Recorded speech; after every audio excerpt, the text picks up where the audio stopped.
Okey Datuk, untuk topik seterusnya, macam mana kita nak bina masyarakat sejahtera dan apakah langkah-langkah yang perlu diambil? Boleh Datuk terangkan sikit? Macam ni lah, kerap kali kita nak mencari ubat atau penyelesaian bagi satu masalah. Perasan tak kita seolah-olah dilatih buta kepada jawapan ataupun penyelesaian yang depan mata kita? Perasan tak Faiz? Saya tak perlu faham Datuk. Okey, macam ni lah. Katalah kita demam, apa kita buat biasanya? Kita akan ambil ubat. Itu masalah dia. Kita dah dilatih jadi individu atau masyarakat yang nak cari quick fix solution, nak cepat, nak ubati yang luaran sahaja. Kita cari ubat untuk demam biar demam tu pulih atau nampak pulih, tetapi tak pernah nak ambil atau nak tahu kenapa kita demam. Kita lupa yang demam tu biasanya satu simptom ataupun isyarat ada sesuatu yang tak kena dalam diri kita. Tapi kita tak kisah, kita cuma nak ambil ubat untuk suppress atau menekan demam tu, kan? Jadi kenapa kita dah jadi masyarakat yang tak suka lihat dalam diri kita? No inward analysis. Kita nak semua penyelesaian cepat saja. Tak nak inward analysis, tak nak jadi tak analisa diri kita sendiri. Sebelum kita nak pergi pada masyarakat sejahtera, marilah kita cuba memahami konsep naratif.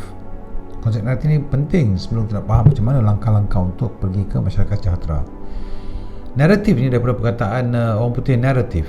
Naratif maksudnya nak mudahkan, dia maksudnya cerita ataupun kisah tentang peristiwa. Naratif atau cerita tu pentinglah hidup Faiz. Ya, sebab kalau kita ingat dari kecil-kecil lagi kita dah suka cerita. Ini memang dah sifat manusia, kita suka dengar cerita atau naratif. Dan kita selalu mudah terpengaruh dengan cerita. Tak kira lah cerita sedap, kita seronok, cerita seram, kita seram, cerita kelakar. Kadang-kadang kerap cerita tu kalau diulang-ulang rasa macam benar. Jadi bila satu naratif itu diulang dan diulang dan diulang, lama kelamaan kita akan terpengaruh. Jadi oleh sedemikian, naratif atau cerita tu satu yang sangat berpengaruh, mempunyai kuasa, is very powerful. The narrative that we repeat, naratif yang kita ulang-ulang pada diri kita dalam masyarakat setiap hari. Jadi pada naratif atau cerita yang kita setiap hari bercerita pada diri kita, dalam keluarga kita, dalam komuniti atau masyarakat kita, dan apakah naratif nasional kita? Pernah tak kita kisah ataupun kaji semua perkara ni tentang naratif? Tak pernah tu. Kita tengok diri kita ya, apakah naratif atau cerita yang berlegar dalam kepala kita? Kita bangun pagi-pagi, adakah kita anggap dan bercerita daripada diri kita, kita ni orang yang penuh dengan kasih sayang? Atau kita adakah orang yang dengki, baik atau bersangka baik atau curiga sepanjang hari? Adakah kita peramah atau pemarah?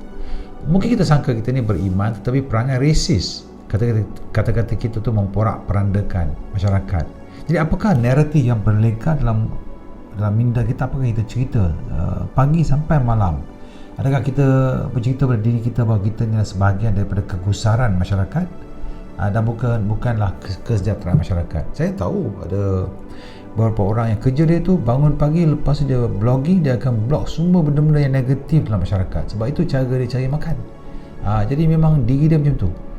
Dan kita pula suka forward benda-benda yang negatif dalam WhatsApp dan sebagainya. Jadi itulah kerja kita, itulah naratif yang kita sama-sama secara kolektif cuba untuk timbunkan. Semua timbunan cerita-cerita atau naratif-naratif yang negatif.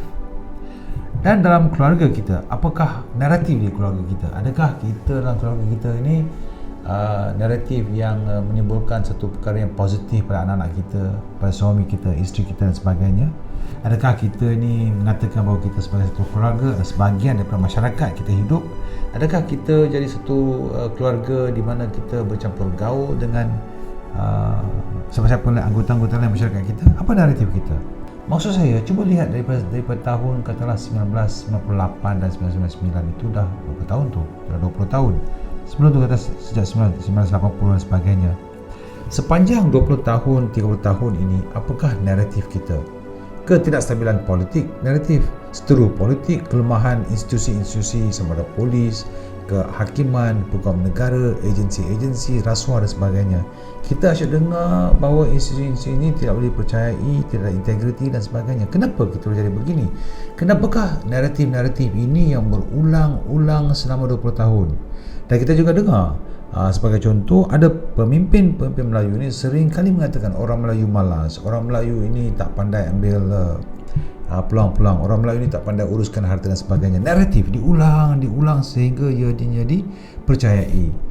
Dan juga kita lihat akibat daripada politik sepanjang 20 tahun lebih, kita juga lihat bahawa kerana politik timbul perasaan curiga dan timbul perasaan cemburu dan syahwat syangka antara perkauman, dan tuduhan-tuduhan yang berupa seksual. Kita dengar sodomi lah, semburit dan sebagainya. Inilah naratif yang kita dendangkan pada diri kita dan pada generasi muda sepanjang berdekad-dekad. Dan juga sebab politik, pengaruh dan lain-lain, dan juga kena ada di kalangan kita yang manusia-manusia yang dah jadi rakus walaupun dia berjawatan tinggi, tetapi dia mungkin dia nak harta lagi, dia nak kedudukan lebih tinggi, dia kononnya dia nak memperdepankan diri dia. Kita juga ada tuduhan-tuduhan sesat menyesat dalam kalangan orang Islam dalam negara. Pelbagai tuduhan yang boleh bukan sahaja memecah belahkan orang-orang Islam dalam negara, tetapi wujudkan ketegangan sesama orang Muslim dari segi agama. Liberal lah konon, Wahabi lah konon, macam-macam naratif. Dan adakah kita berhenti mengkaji atau menilai naratif-naratif ini? Jadi hasilnya, Faiz, keadaannya naratif-naratif di negara ini berupa negatif, melemahkan semangat rakyat, melemahkan semangat kita, menjahanamkan perjalanan kita ke arah menjadi masyarakat yang bertamadun. Kita tak ada masa pun nak berhenti untuk berfikir, kerana naratif-naratif ini menghantui pemikiran kita setiap hari, setiap bulan, setiap tahun sampai jadi berdekat-dekat. Pendek kata, naratif nasional kita sepanjang lebih daripada 20 atau 30 tahun kebelakangan ini menyediakan kita untuk sampai pada hari ini, di mana politik kita pada hari ini, minta maaf saya mengatakan, tiada bermoral, tiada bermaruah. Perpaduan bukan sahaja di antara kaum-kaum yang berbeza, tetapi sesama orang Islam itu sendiri menjadi semakin rapuh dan tercabar. Jadi Faiz, sebelum kita rancang langkah-langkah untuk jadi masyarakat yang sejahtera, kita kenalah bentuk naratif yang bermaruah, naratif yang munasabah, naratif yang berihsan dan bertamadun. Janganlah kita minta maaf, janganlah kita bodoh sombong atau angkuh agama. Kita kenalah betulkan naratif kita supaya kita budayakan naratif positif. Ceritalah yang baik-baik dan sejahtera. InsyaAllah kita jadi negara yang sejahtera bila rakyatnya bercerita atau bernaratif sejahtera. Faham tak? Faham, Datuk. Baik, terima kasih Datuk atas penerangan tersebut.